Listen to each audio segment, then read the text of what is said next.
नमस्कार दोस्तों, मैं YouTube चैनल बैंकिंग डाइजेस्ट में आपका स्वागत है।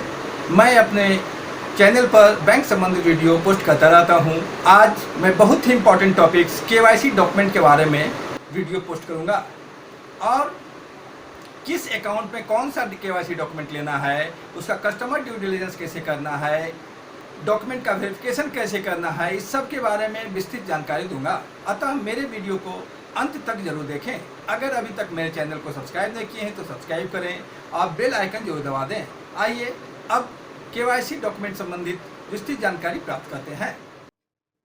हम सभी जानते हैं कि बैंक में अकाउंट खोलने हेतु केवाईसी डॉक्यूमेंट की आवश्यकता होती है। डिफरेंट टाइप्स ऑफ कस्टमर के लिए डिफरेंट केवाईसी डॉक्यूमेंट चाहिए। आरबीआई केवाईसी के संबंध में दिशा निर्देश जारी करता है और उसमें समय समय पर संशोधन करता रहता है। मैं यह वीडियो आरबीआई का मास्टर सर्कुलर, जिसे 25 फरवरी 2016 में इशू किया गया और 29 मई 2019 में अपडेट किया गया, के आधार पर बनाया हूँ। मैं आरबीआई के केवाईसी के ऊपर आज तक किए गए सभी अपडेट को इसमें शामिल भी किया हूँ।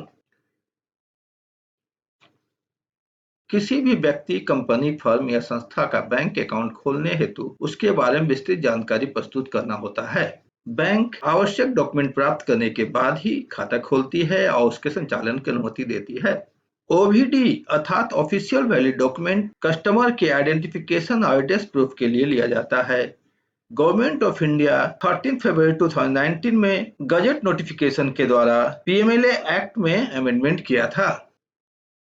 ऑफिशियली वैलिड डॉक्यूमेंट, आरबीआई ने निम्नांकित 6 डॉक्यूमेंट को ओवीडी मानती है, जिसे एड्रेस या आइडेंटिटी प्रूफ के लिए यूज किया जा सकता है।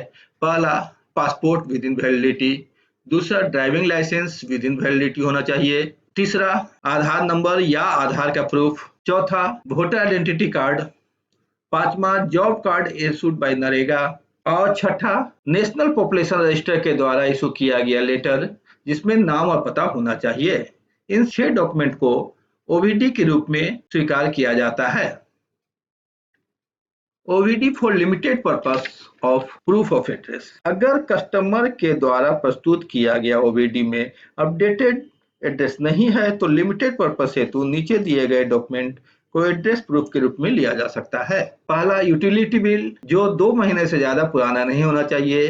यूटिलिटी बिल के अंतर्गत electricity, telephone, postpaid mobile phone, piped gas, water bill इत्यादि आता है। यहाँ पर एलपीजी कनेक्शन इसके अंतर्गत नहीं आता है। प्रॉपर्टी और म्युनिसिपल टैक्स रिसीट को लिया जा सकता है। बैंक अकाउंट और post office saving bank account के स्टेटमेंट को लिया जा सकता है। पेंशन या फैमिली पेंशन के केस में पीपीओ को एड्रेस प्रूफ के लिए यूज किया जा सकता है। और अगर कोई एम्प्लॉयर अपने एम्प्लॉय के एकोमोडेशन के लिए कोई लेटर इशू करता है, कोई सेंट्रल गवर्नमेंट, स्टेट गवर्नमेंट या पीएसयू, तो उसे भी एड्रेस प्रूफ माना जा सकता है। फॉरेन जुरिस्डिक्शन के केस में गवर्नमेंट डिपार्टमेंट के द्वारा फॉरेन एम्बेसी या मिशन ऑफ इंडिया अगर यूज कोई भी लेटर इशू करता है, उसे एड्रेस प्रूफ माना जा सकता है। अगर उपरोक्त एड्रेस प्रूफ के आधार पर खाता खोला जाता है तो कस्टमर को करंट एड्रेस प्रूफ का ओवीडी अपडेट कराकर 3 महीने के अंदर जमा करना होगा। स्मॉल अकाउंट, अगर किसी इंडिविजुअल के पास कोई भी ओवीडी नहीं है और वो बैंक में अकाउंट खोलना चाहता है तो भी उसका खाता नीचे दिए गए लिमिटेशन के साथ खोला जा सकता है। पहला, फाइनेंशियल ईयर में 1 लाख से ज्यादा उसके खाते में जमा नहीं होना चाहिए। दूसरा, 1 महीने में 10,000 से ज्यादा के विड्रॉल अलाउड नहीं है। तीसरा, किसी भी समय में उसके अकाउंट का बैलेंस 50,000 से ज्यादा नहीं बढ़ेगा। उपरोक्त बैलेंस का लिमिट कंसीडर नहीं होगा अगर यह रकम गवर्नमेंट ग्रांट या वेलफेयर बेनिफिट या पेमेंट अगेंस्ट प्रोक्योरमेंट के द्वारा होता है। उसके अलावा भी स्मॉल अकाउंट में और भी निम्नलिखित कंडीशन है। पहला, उसे स्मॉल अकाउंट खोलने के लिए एक सेल्फ अटेस्टेड फोटोग्राफ प्रस्तुत करना होगा और डेजिग्नेटेड ऑफिसर बैंक का को सर्टिफिकेट देना होगा कि खाता खोलने वाले व्यक्ति का सिग्नेचर अथवा थंब इम्प्रेशन उसके प्रेजेंस में लिया गया है। और अकाउंट 12 महीना के लिए ऑपरेशनल होगा, जिसे फिर से 12 महीना तक का एक्सटेंड किया जा सकता है अगर वो ओवीडी के लिए अप्लाई कर दिया है तो। Customer due diligence, CDD. Customer एवं बेनिफिशियल ऑनर द्वारा प्रस्तुत किए गए ओवीडी जिसे प्रूफ ऑफ आइडेंटिटी एवं प्रूफ ऑफ एड्रेस के लिए जमा किया जाता है को आइडेंटिफाई एवं वेरीफाई करने को कस्टमर ड्यू डिलिजेंस कहा जाता है। आइए अब हम विभिन्न प्रकार के कस्टमर के डॉक्यूमेंट के वेरिफिकेशन के बारे में जानकारी प्राप्त करेंगे। Documents needed to various types of client during opening of the bank account. विभिन्न प्रकार के अकाउंट खोलने के लिए विभिन्न प्रकार के केवाईसी डॉक्यूमेंट चाहिए। निम्नलिखित प्रकार के कस्टमर का हम यहाँ इस वीडियो में सीडीडी का अध्ययन करेंगे। पहला इंडिविजुअल अकाउंट, दूसरा सेल्फ हेल्प ग्रुप, तीसरा सोल प्रोप्राइटरशिप फर्म, चौथा कंपनी अकाउंट, पांचवा पार्टनरशिप फर्म, छठा ट्रस्ट अकाउंट, सातवां एसोसिएशन ऑफ पर्सन्स और आठवां judicial person such as society, universities and local bodies like village panchayat इत्यादि। सबसे पहले इंडिविजुअल अकाउंट के बारे में चर्चा करते हैं। इंडिविजुअल अकाउंट को खोलने हेतु इंडिविजुअल का एवं उसके ऑथराइज्ड सिग्नेटरी या पावर ऑफ अटॉर्नी होल्डर का निम्नलिखित डॉक्यूमेंट का सीडीडी करना आवश्यक है। पहला, a certified copy of any OVD containing details of his identity and address। दूसरा, एक रिसेंट फोटोग्राफ चाहिए। तीसरा, इनकम टैक्स रूल के अंतर्गत किसी भी अकाउंट को खोलने के लिए परमानेंट अकाउंट नंबर की आवश्यकता है। अगर परमानेंट अकाउंट नंबर नहीं है तो फॉर्म 60 को साइन करना होगा। जो भी वो बिजनेस कर रहा है या उसका फाइनेंशियल स्टेटस है उसको स्पेसिफाइड करते हुए उसका केवाईसी डॉक्यूमेंट चाहिए। एक्सटेंडेड कस्टमर ड्यू डिलिजेंस, अगर किसी ही लेडीज का शादी के बाद नाम बदल गया है और वो अपना नाम बदलना चाहते हैं तो वैसे स्थिति में मैरिज सर्टिफिकेट के आधार पर उसका नाम बदला जा सकता है। अगर कोई एक ब्रांच केवाईसी वेरिफिकेशन कर लिया है तो अकाउंट के ट्रांसफर होने के बावजूद नए ब्रांच या नए ऑफिस में फिर से केवाईसी वेरिफिकेशन करने की आवश्यकता नहीं है, बशर्ते कि उसका पीरियडिक अपडेशन पेंडिंग न हो। Simplified norms for self help group. Self help group के लिए आरबीआई ने सिंप्लीफाइड नॉर्म्स किया है। सेल्फ हेल्प ग्रुप का अकाउंट खोलने के लिए सभी मेंबर का सीडीडी करना आवश्यक नहीं है, केवल ऑफिस बियरर के अगर कस्टमर ड्यू डिलिजेंस किया जाए दैट इज सफिशिएंट है। अगर एसएचजी को क्रेडिट लिंकेज भी किया जा रहा है वैसे स्थिति में भी सभी मेंबर का कस्टमर ड्यू डिलिजेंस आवश्यक नहीं है। सोल प्रोप्राइटरशिप फर्म, किसी एक व्यक्ति के ऑनरशिप के आधार पर कोई भी फर्म खोला जाता है तो उसे सोल प्रोप्राइटरशिप फर्म कहते हैं। सोल प्रोप्राइटरशिप का अकाउंट खोलने के लिए सबसे पहले प्रोप्राइटर का सीडीडी आवश्यक है और साथ ही साथ प्रोप्राइटर के सीडीडी के साथ उसके फर्म का भी सीडीडी करना आवश्यक है। तो फर्म के नीचे दिए गए डॉक्यूमेंट में से कोई भी 2 डॉक्यूमेंट लेना आवश्यक है। फर्म का रजिस्ट्रेशन सर्टिफिकेट हो सकता है, साथ ही साथ म्युनिसिपल अथॉरिटी के द्वारा शॉप एंड एस्टेब्लिशमेंट एक्ट के अंतर्गत सर्टिफिकेट लिया जा सकता है। फर्म का sales and income tax return लिया जा सकता है। साथ ही साथ CST, VAT, GST certificate provisional या फाइनल भी दिया जा सकता है। जीएसटी या प्रोफेशनल टैक्स अथॉरिटी के द्वारा इशू किया सर्टिफिकेट या रजिस्ट्रेशन डॉक्यूमेंट को भी यूज किया जा सकता है। और अगर प्रॉपर्टी को इंपोर्ट एक्सपोर्टर कोड इशू किया गया है तो भी वो वैलिड है। या कंप्लीट इनकम टैक्स रिटर्न जिसमें कि फर्म के इनकम रिफ्लेक्ट होता है उसको भी लिया जा सकता है। या फर्म का utility bill such as electricity, water, land, telephone bill etcetera लिया जा सकता है। तो इनमें से किसी भी 2 डॉक्यूमेंट को लेकर ही फर्म का अकाउंट खोलेंगे।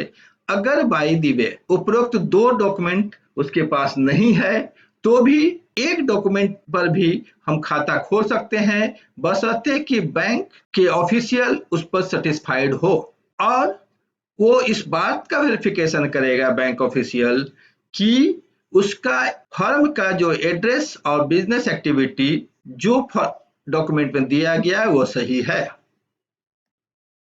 उसी प्रकार कंपनी अकाउंट खोलने के लिए हमें कौन कौन सा डॉक्यूमेंट चाहिए, तो सबसे पहले सर्टिफिकेट ऑफ इनकॉर्पोरेशन की आवश्यकता होती है।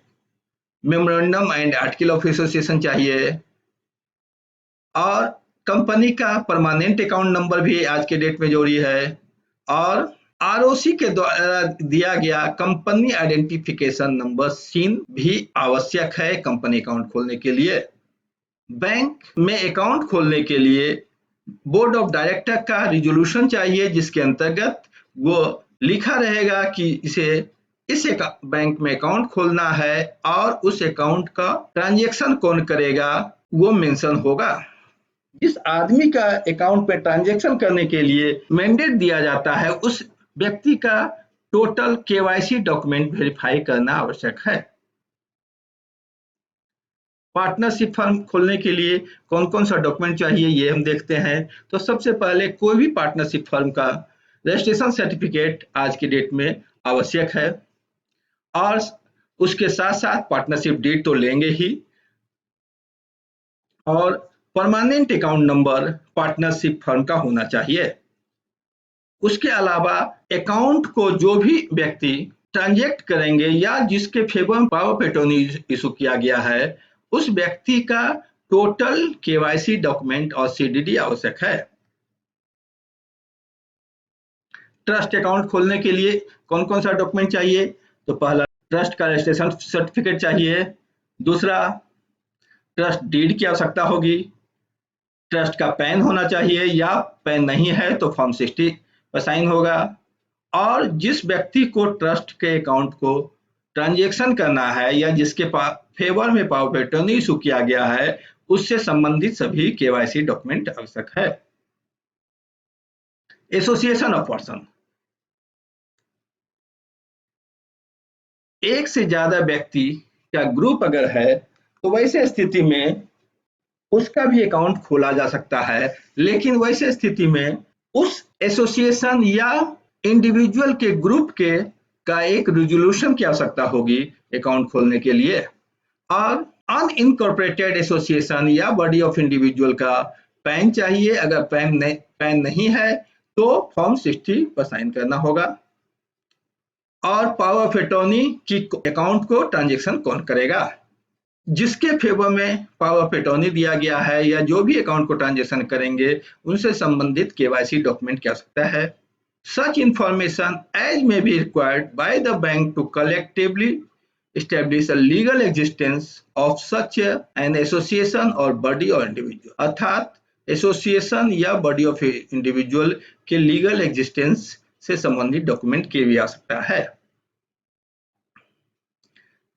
Judicial person not specified covered in the earlier part such as society, universities and local body like panchayat इत्यादि का खाता खोलने के लिए कौन कौन सा डॉक्यूमेंट चाहिए?